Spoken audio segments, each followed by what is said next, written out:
नमस्कार, मी अश्विनी मराठी रेसिपी 0.5 या यूट्यूब चॅनलवरती तुमचं मनापासून स्वागत आहे.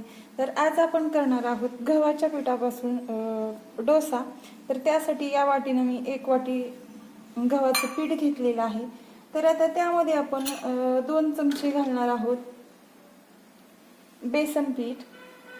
1 वाटी गव्हाच्या पिठासाठी इथं मी 2 चमचे घातलेलं आहे बेसन पीठ.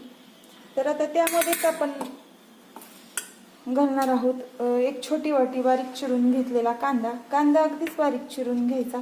त्यामध्येच टाकणार आहोत 1-2 कट केलेल्या हिरव्या मिरच्या. त्यामध्ये घालणार आहोत 1 बारीक वाटी चिरून घेतलेला टोमॅटो. बारीक कट करून घेतलेला कढीपत्ता इथं मी घातलेला आहे. तर यामध्येच आता पाव चमचा आपण जिरं घालणार आहोत. चवीनुसार घातलेलं आहे मीठ. पाव चमचा घालणार आहोत तिखट. तुम्हाला तिखट किती पत हवा आहे त्यानुसार तुम्ही तिखट घालू शकता. इथे हिरवी मिरची पण आपण घातलेली आहे. पाव चमचा घातलेली आहे हळद. तर आता हे व्यवस्थित सगळं पीठ मिक्स करून घ्यायचं एका चमच्यानं.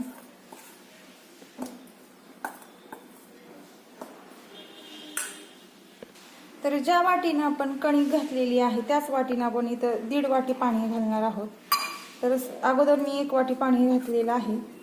तर आता हे व्यवस्थित याच्या गुटळ्या ज्या यामध्ये झालेल्या आहेत त्या व्यवस्थित फोडून घ्यायच्या चमच्यानं. तर आता जे शिल्लक राहिलेलं आहे 1/2 वाटी ते पाणी आपण यामध्ये घातलेलं आहे. तर व्यवस्थित हे मिश्रण सगळं एकजीव करून घ्यायचं.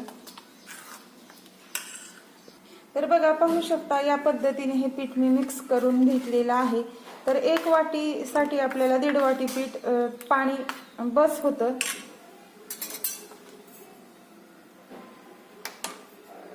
तर 5 मिनिटात आपण हे पीठ सेट होण्यासाठी ठेवणार आहोत आणि 5 मिनिटांनी जे डोसे बनवून घेणार आहोत. तर बघा 5 मिनिट आपलं व्यवस्थित सेट झालेलं आहे पीठ आता हे. तर इथं आपला तोपर्यंत डोशाचा तवाही गरम झालेला आहे. तर आता त्या तव्यावरती आपण थोडंसं तेल सोडून घेणार आहोत म्हणजे डोसा आपला छान कुरकुरीत बनतो. तर हा डोसा या पद्धतीनं मी सांगितलेल्या पद्धतीनं करून बघा.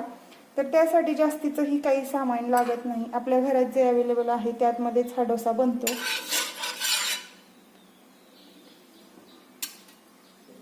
तर आता तवा आपला गरम झाल्यानंतर त्यावरती आपण हे पीठ सोडून घेणार आहोत. तर आता सोडून घेणार आहे हे मी बॅटर यावरती.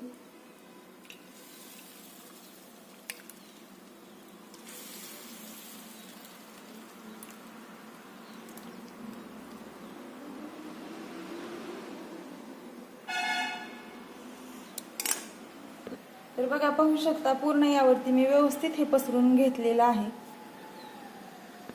तर बघा, पाहू शकता 5 मिनिटांनी आपण यावरती तेल सोडून घेणार आहोत.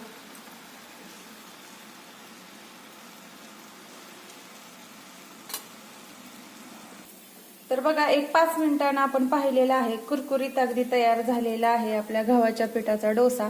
तर आता आपण एका डिश मध्ये काढून घेणार आहोत. तर बघा, पाहू शकता इथं मी एका डिश मध्ये हा डोसा काढून घेतलेला आहे. तर याच पद्धतीने आपण सगळे डोसे आपले बनवून घेणार आहोत. अगदी पातळ बनतो आणि कुरकुरीतही बनतो. तर बघा, पाहू शकता एका डिश मध्ये हे डोसे मी काढून घेतलेले आहेत. अगदीच पातळ आणि छान बनतात. तर या पद्धतीने तुम्हीही करून बघा गव्हाच्या पिठाचे डोसे. तर त्यासोबत इथं मी दही घेतलेलं आहे. 1 वाटीत लोणचं घेतलेलं आहे. तर लाईक, शेअर, सबस्क्राईब करायला विसरू नका. सबस्क्राईबर केलं नसेल तर पटकन सबस्क्राईबर करा. तर भेटू अशाच पुढील छान छान रेसिपी घेऊन. तोपर्यंत बाय बाय.